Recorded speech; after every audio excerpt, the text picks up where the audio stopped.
সবাইকে মুখরিত করবো আজকে এই অনুষ্ঠান স্থল। স্বাগত ভাষণ রাখার জন্য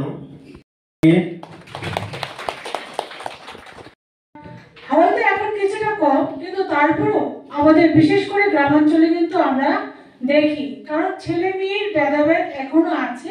তার জন্যই কিন্তু কিছু কিছু গার্জেন অথবা অভিভাবকরা মেয়েদেরকে বোঝা মনে করে 12-13 হলেই ওদেরকে বিয়ে দেওয়ার জন্য একটা প্রস্তুতি নেয়, সেটা আর্থিক অবস্থার কারণে হোক অথবা বিভিন্ন সামাজিক কারণে হোক। সেটাও আমরা জানতে পারলাম, আমাদের সুবিধা ম্যাডাম ভালো করে আমাদের বলেছেন বিভিন্ন কারণ বিষয়গুলো। তবে এর থেকে আমাদের একটাই, কি করে আমরা চাইল্ড ম্যারেজকে আটকাতে পারবো সেটা নিয়ে আমাদের সবাইকে ভাবা দরকার। শুধু আমরা প্রশাসন তরফ থেকে প্রচার করলাম অথবা সচেতনতা শিবির করলাম তাতে কিন্তু হবে না। আমাদের প্রত্যেক গার্জেনকে, প্রত্যেক অভিভাবকদের এই বিষয়ে এগিয়ে আসতে হবে। তাহলে আমরা আমাদের ত্রিপুরা রাজ্যকে বাল বিবাহ মুক্ত ভারত, গত যেটা আমাদের মাননীয় মন্ত্রী, কেন্দ্রীয় মন্ত্রী বাল বিবাহ মুক্ত একটা দিবস বা একটা স্কিম আমরা তৈরি হয়েছে, যেটা 27শে নভেম্বর হয়েছিল। তো সেই হিসাবে আমাদের ত্রিপুরা রাজ্যকেও বাল বিবাহ মুক্ত ত্রিপুরা রাজ্য গড়ে তোলার ক্ষেত্রে আমাদের এগিয়ে আসতে হবে। বিশেষত আমাদের যারা দায়িত্ব বেশি পড়ে, যারা গ্রাসরুট লেভেলে যারা আমাদের প্রশাসন তরফ থেকে কাজ করেন, বিশেষত যারা আছেন অঙ্গনওয়াড়ি ওয়ার্কার এবং আশা কর্মীরা, এবং সঙ্গে যারা প্রশাসনের আছেন ওনারা তো আছেনই, সঙ্গে আমাদের কমিশনও কিন্তু আমরা সারা ত্রিপুরা ব্যাপী যেভাবেই হোক চাইল্ড ম্যারেজটাকে আটকানোর জন্য প্রচার করে যাচ্ছি। কিন্তু তারপরেও কিন্তু আমরা সমস্ত জেলাতে বা ডিস্ট্রিক্টে আমরা চাইল্ড ম্যারেজটাকে নির্মূল করতে পারছি না, কারণ আমাদের সচেতনতার অভাব। আমরা যখন সবাই এগিয়ে আসবো তবে কিন্তু আমরা এই চাইল্ড ম্যারেজটাকে আটকাতে পারবো। কিছু হয় আমাদের চেয়ারপারসন থেকে আমি যে রিপোর্টটা পেলাম যে প্রত্যেক মাসে একটা বা দুটা কেসেস এরকম আসে।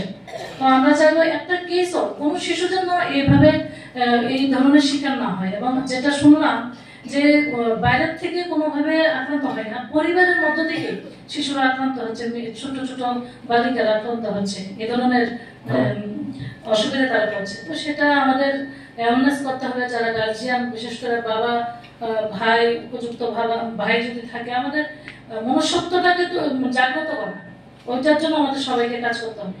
আমরা তো সবাই মানুষ, তারপর মানুষের মধ্যে অনেক সময় অশুভ সৃষ্টি হয়ে যায়, তো সেটাকে দমন করতে গেলে আমাদের সবাইকে একসঙ্গে কাজ করতে হবে।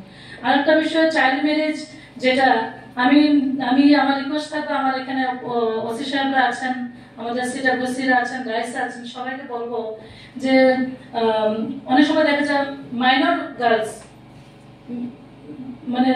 চলে গেল ছেলের সঙ্গে, কোথাও না কোথাও তারা আসে, কিন্তু গার্জিয়ানরা এফআইআর করতে পুলিশ স্টেশনে আসে, প্রথমেই আসে পুলিশ স্টেশন, কিন্তু দেখা যায় কোথাও একটু দেরি হয়, দেখুন না আসবে প্রাইভেটে হয়তো গেছে বা কোনো বন্ধুর বাড়িতে গেছে, বান্ধবীর বাড়িতে গেছে।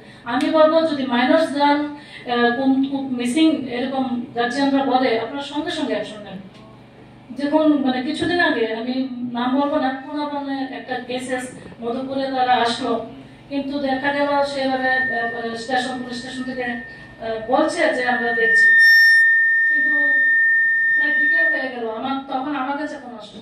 তো আমি যখন আমার লেভেলে কথা বললাম তখন কি অ্যাকশন হলো, কিন্তু যদি সঙ্গে সঙ্গে অ্যাকশন হতো, মেয়েটা কিন্তু বিয়ে করতে পারতো না, সারাটা দিন সময় পাইছে, তারা বিয়ে করে এনেছে। তো এখন যা উদ্ধার করে আনছে, মেয়েটা পরিবারে ফিরে আইছে, কেন বিয়েটা করার সুযোগ কেন দেওয়া?